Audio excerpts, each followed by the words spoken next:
A ceremonial groundbreaking as construction begins on a new 74-story condominium skyscraper in Chicago. The event comes as fears grow that the US housing market could see another meltdown, similar to the one experienced in 2008. But property developers remain confident in the market. I think actually the timing could be perfect for a building like this. We had a great run up from 2011, 2012 to 2017. 18 and 19 were both not bad years, but we saw a little retraction in the number of transactions happening in the marketplace. It's a normal cycle. It's not 2008, 2009, not the collapse we saw before, but a normal cycle in a cyclical business that is real estate.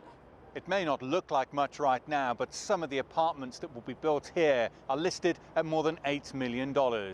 Although developers here are confident their huge investment will pay off, elsewhere in the city, the signs are less positive. Part of Paul Stepanovich's job is to deal with foreclosures. That often means entering buildings that have been left in poor condition. If you're in here, you better come up now. Mouldy food, litter and intruders are just some of the problems he encounters. Stepanovich believes the property market is ripe for a drop. What I kind of feel right now is a lot of people are on the back of the roller coaster. They're still going up, but they don't see that it's starting to come down the other side. And everyone that's in their front cars now can see that downturn.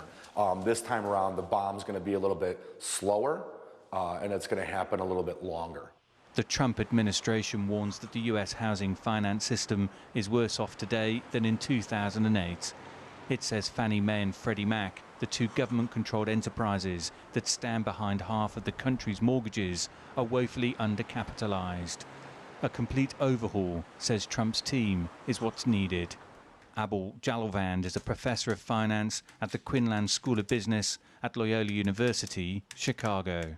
As the level of debt is increasing, if the economy does not perform as we like it, if the GDP growth rates go to below 2% or 1.5%, so all of a sudden all these borrowers, corporate, consumers, government, they're going to be saddled with significant interest payments, and the revenues are not going to be there to support it.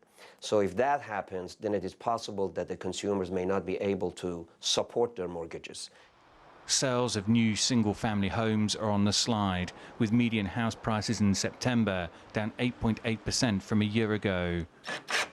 All in all, worrying signs for the economy and the US housing market ahead of an election year. Dan Williams, CGTN, Chicago.